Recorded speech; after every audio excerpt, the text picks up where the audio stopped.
Inside the project, we're now on the first floor, currently putting the stud partitions up to form the bedrooms and the bathrooms.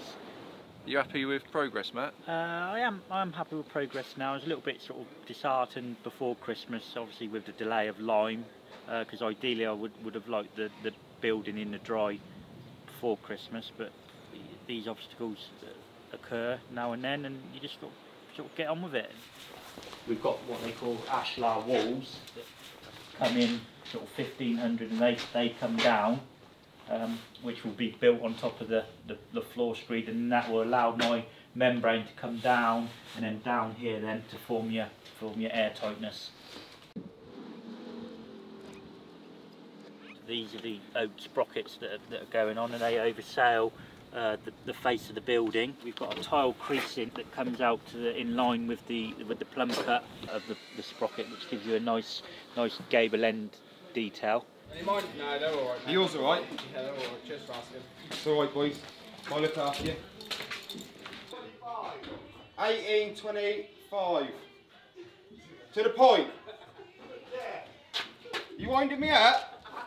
What's your name and what do you do for HNB? My name's Ashton Cox and I'm a carpenter's mate for HNB Construction. And how long you been with HNB? Just coming up to a year I've been with them. So you're getting quite a lot out of being with HNB, do you think? Oh yeah, massively. It's really good.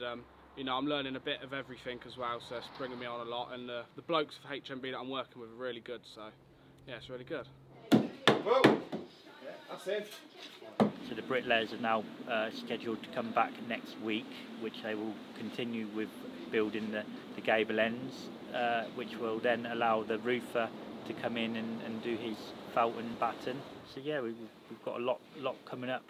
What do you think your top 3 keys are to a successful 2022? I reckon number 1 is hard work. I reckon second on the list is having a good plan, a solid plan, and not being ad hoc. It's easy to write down, you know, a couple of words or one line to say that's what we want to do, but there's got to be substance behind it. And I reckon number 3 on the list is having the guts to do it and see it through and keep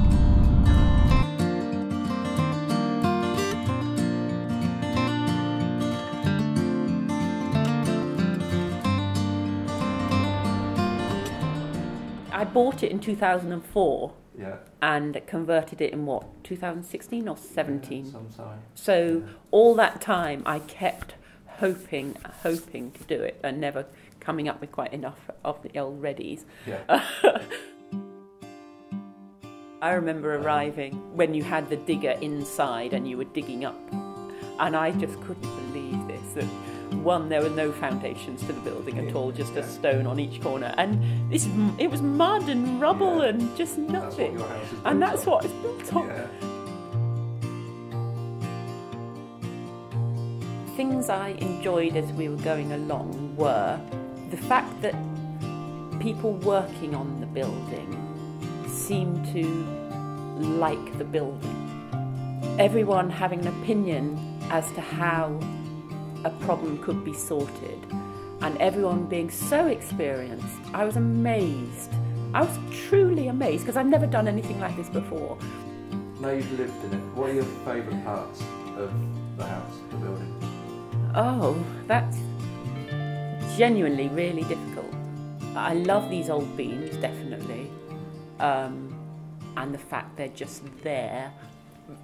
You can see them, they're not hidden away. They don't all seem to do anything. There's one that doesn't reach the end there, but that's just wacky, and I like that. The hall has a very lovely, calm feeling, and we think of it as an extra room. It's not just a hallway. In fact, the whole building is calm. I like that very much. Let me turn it off so you can hear us. What are we going to do today? Phil, today we are following me around.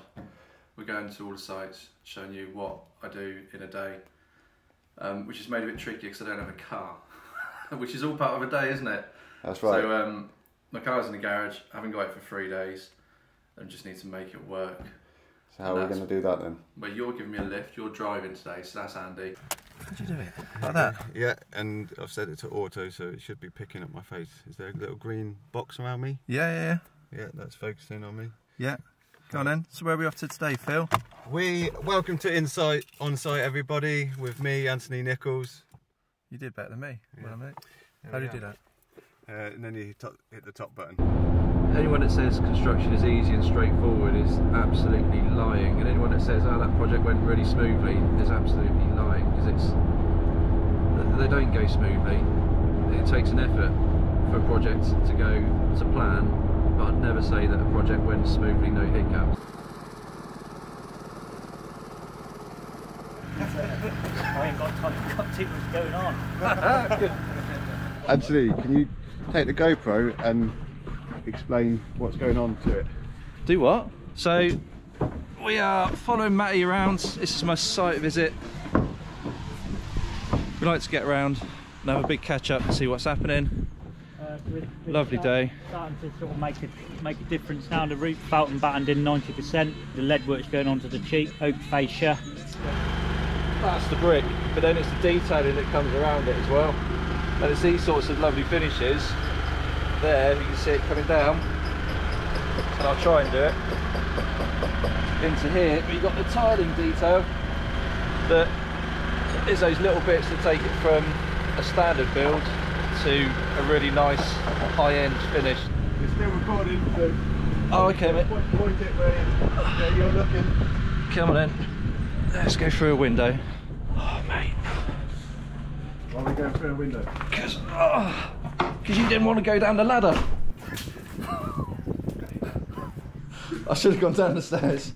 So we finished up with Matt at our new build, and we're now going over to our project where Joe Smith is the site manager, which is the 3 barn conversions.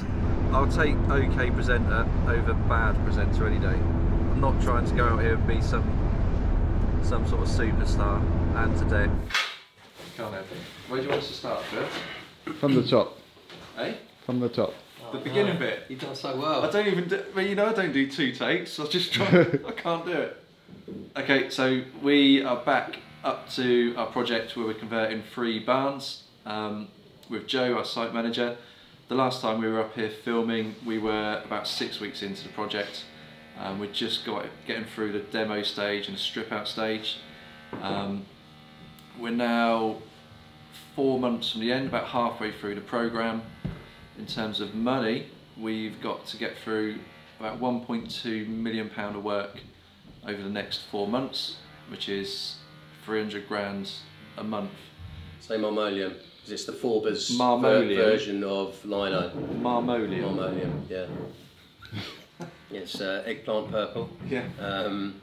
So yeah, that's going down first, but obviously we've got the problem of not having the windows in, and it needs to be put down at 18 degrees. Yeah. So then we've got to kind of organise heating, etc., closing off of openings and that sort of thing in order to get that done, so that can go off, and then we can continue with get the shower trays down, baths in, first fix really. On this week's Insight On-Site episode, we're catching up with Chris and Ali at Dock Farm. This is the first project that we ever did as HNB 5 years ago. It's great to see they're still living here, and what will be really interesting is to catch up and see how they're doing, whether they still enjoy living here, and how the works have held up on this old building. Hello. Yeah, I don't have the biscuits. I don't have the biscuits.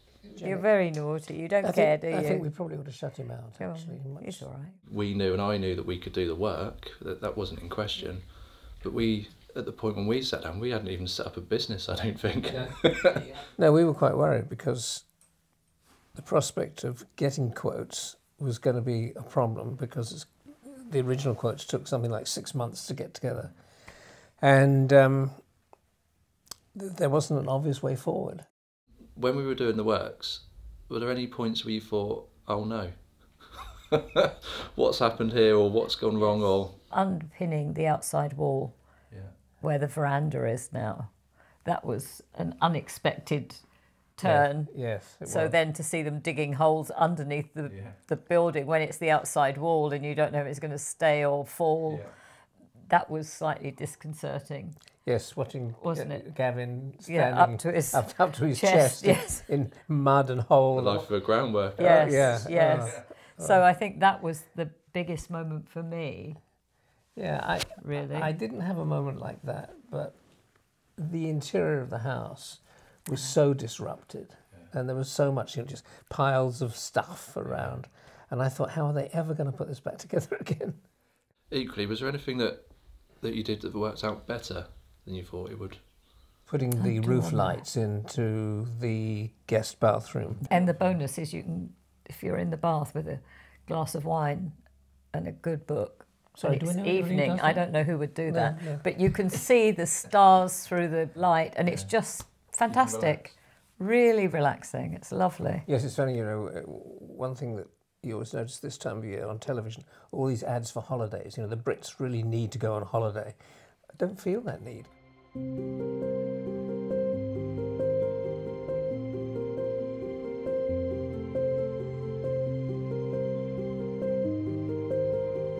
So, why do you love this property? We've both lived in old houses most of our adult life, and we've always loved old houses and old things, and this place is full of old things. Including us. And it just fitted, including us, yeah. And it just fitted that agenda. I think it was the feel of it as well. I think people talk about the feel of homes, don't they? I think, as Chris said, it was location was really important. We wanted it to be rural, but not so cut off that we felt really isolated. But when you came in, when you saw the building, it wasn't messed about. It wasn't modernised in any way. It's as it was, and it just had a great feel to it. And when you walked in, you could see the history. You could imagine the people, the farmers who had lived here when this was the original 2 rooms, and then another 2 rooms, and then the winders. At that original farmhouse, it still had that feel somehow about it, and it was just magical.